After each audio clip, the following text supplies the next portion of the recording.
Good afternoon. This is the second of the 5 9/11 memorials that I'll do today. None of them are easy,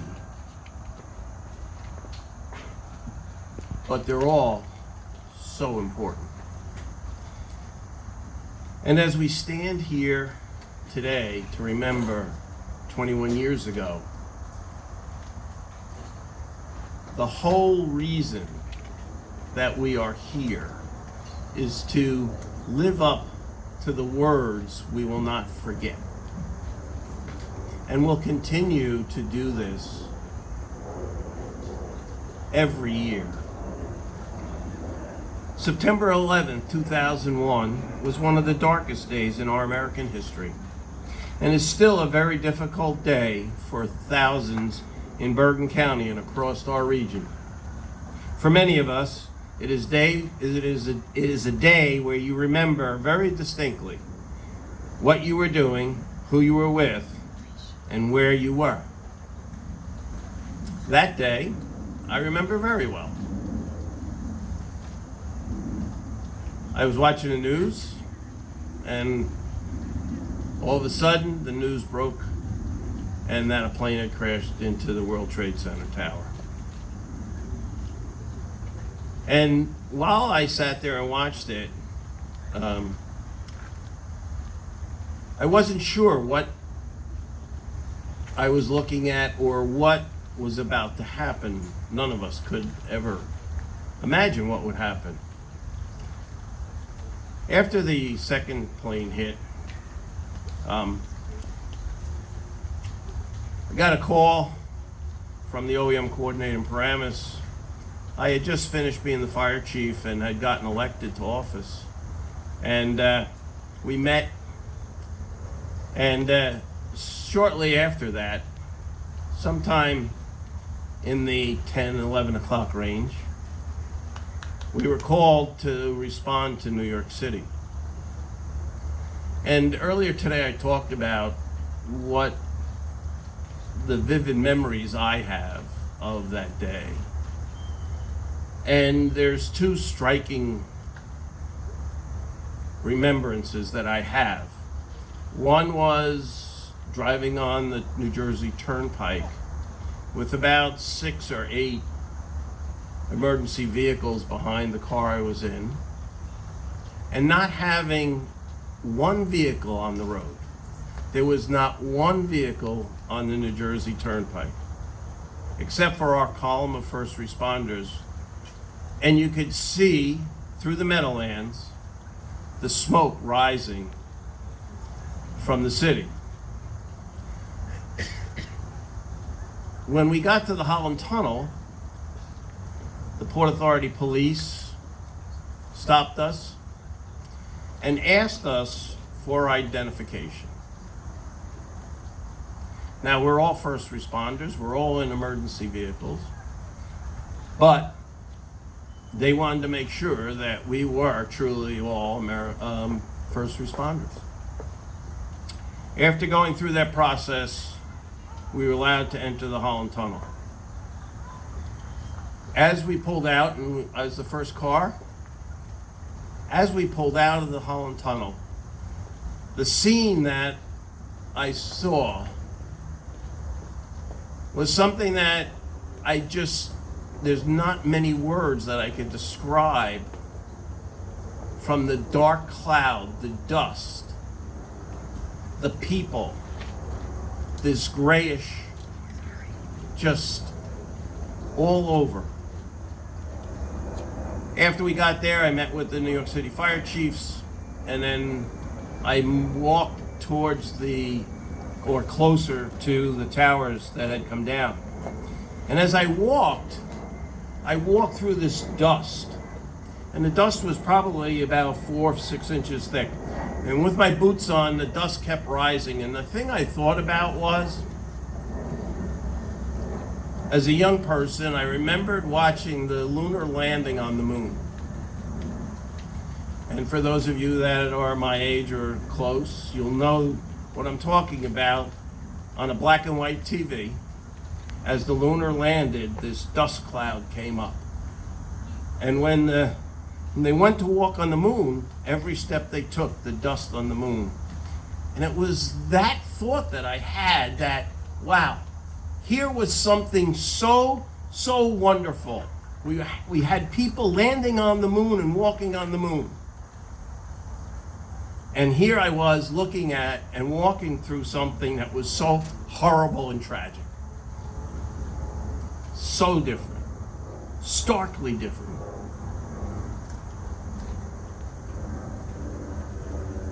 As we celebrate this 21st anniversary, and it's not a celebration, it's a remembrance, we must also recognize that there's an entire generation, nearly 1/4 of Americans, who are too young to recall what had happened or had not been born yet. It is important that they fully understand the totality of what 9/11 cost our nation, both on that tragic day and in the aftermath that followed. And that's why today is so important, to see young people here with us.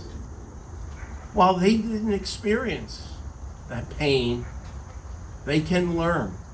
They can better understand by being here at events like this. That day, we know nearly 3,000 men, women, and children died in the attacks that targeted the heart of who we are as a nation. Some were at work at the World Trade Center or at the Pentagon. Others were passengers on 4 flights to Los Angeles or San Francisco. 343 of my fellow firefighters died that day. 72 police officers died in the line of duty on September 11th, resulting in the single deadliest day in American history for firefighters and police officers. And the cost to our nation would only grow in the aftermath that followed. Tens of thousands of survivors, including many first responders putting their lives at risk, running into the burning towers, and later sifting through the rubble, found themselves facing life-threatening health complications due to exposure. Today I say to all or any of you that responded, take advantage of the Victims' Compensation Fund. You're entitled to it. You deserve it. You will not know a year from now or 10 years from now what damage that has done to your body. Many of you know I'm a cancer survivor, and I was there, but I never registered because I felt it wasn't for me. It was for those that were really involved. But I recognize now that that's for everyone, every one of us that was there. And not even first responders, anyone that was in the area is entitled to that. And I urge you to go to vfc.org and register. The human and psychological toll of September 11th has forever changed our nation. That is exactly why we must continue to honor the memory of those who died on that tragic day in ceremonies like this. We must continue to recognize those who died in the days, months, and years that followed, both directly and indirectly. We must continue to stand in support of those who lived through the horror and carry it with them, hopeful that we can help ease their burdens. We reflect on who we lost, what we lost, as a community, as the family, friends, and neighbors of those who were taken from us. We must continue to remember those closest to the victims and reach out to lend a hand or a hug or a prayer. Bergen County lost 147 of our family They were neighbors, friends, and loved ones. Their loss has forever changed us and the communities we live. 147 Bergen County family members. We will never forget. We will not forget. We will never forget. We will continue to pay tribute to them, to comfort those that suffer, and put an arm around those loved ones that whoever needs a hug. I thank you for taking the time out of your day today, a Sunday, to be with us as we remember our 147 Bergen County family members, because we will never forget. Thank you.